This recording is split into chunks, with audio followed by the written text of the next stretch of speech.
बहुत समय पहले की बात है। एक राजा को उपहार में किसी ने बाज के 2 बच्चे भेंट किए। वे बड़ी ही अच्छी नस्ल के थे और राजा ने कभी इससे पहले इतने शानदार बाज नहीं देखे थे। राजा ने उनकी देखभाल के लिए एक अनुभवी आदमी को नियुक्त कर दिया।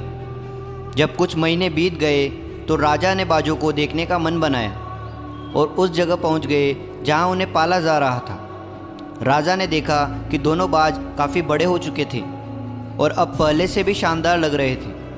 राजा ने बाजों की देखभाल कर रहे आदमी से कहा, मैं इनकी उड़ान देखना चाहता हूँ, तुम इन्हें उड़ने का इशारा करो। आदमी ने ऐसा ही किया। इशारा मिलते ही दोनों बाज उड़ान भरने लगे, पर जहाँ एक बाज आसमान की ऊंचाइयों को छू रहा था, वहीं दूसरा कुछ ऊपर जाकर वापस उसी डाल पर आकर बैठ गया जिससे वो उड़ा था। ये देख राजा को कुछ अजीब लगा। क्या बात है, जहाँ एक बाज इतनी अच्छी उड़ान भर रहा है, वहीं ये दूसरा बाज उड़ना ही नहीं चाह रहा। राजा ने सवाल किया, जी हुजूर, इस बाज के साथ शुरू से ही यही समस्या है, वो इस डाल को छोड़ता ही नहीं। राजा को दोनों ही बाज प्रिय थे और वो दूसरे बाज को भी उसी तरह उड़ना देखना चाहते थे। अगले दिन पूरे राज्य में ऐलान कर दिया गया, जो व्यक्ति इस बाज को ऊंचा उड़ाने में कामयाब होगा उसे ढेरों इनाम दिया जाएगा। फिर क्या था, एक से एक विद्वान आए और बाज को उड़ाने का प्रयास करने लगे, पर हफ्तों बीत जाने के बाद भी बाज का वही हाल था। वो थोड़ा सा उड़ता और वापस डाल पर आकर बैठ जाता।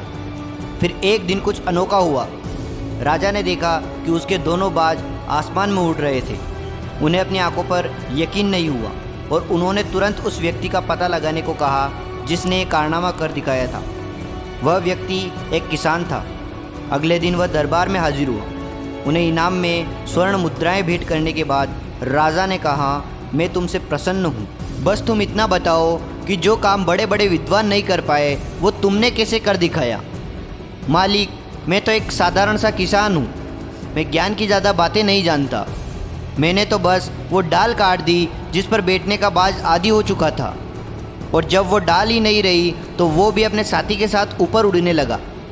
दोस्तों, हम सभी ऊंचा उड़ने के लिए ही बने हैं, लेकिन कई बार हम जो कर रहे होते हैं उसके इतने आदी हो जाते हैं कि अपनी ऊंची उड़ान भरने की, कुछ बड़ा करने की काबिलियत को भूल जाते हैं। यदि आप भी सालों से किसी ऐसे ही काम में लगे हैं जो आपके सही पोटेंशियल के मुताबिक नहीं है, तो एक बार ज़रूर सोचिए कि कहीं आपको भी उस डाल को काटने की ज़रूरत तो नहीं जिस पर आप बैठे हैं।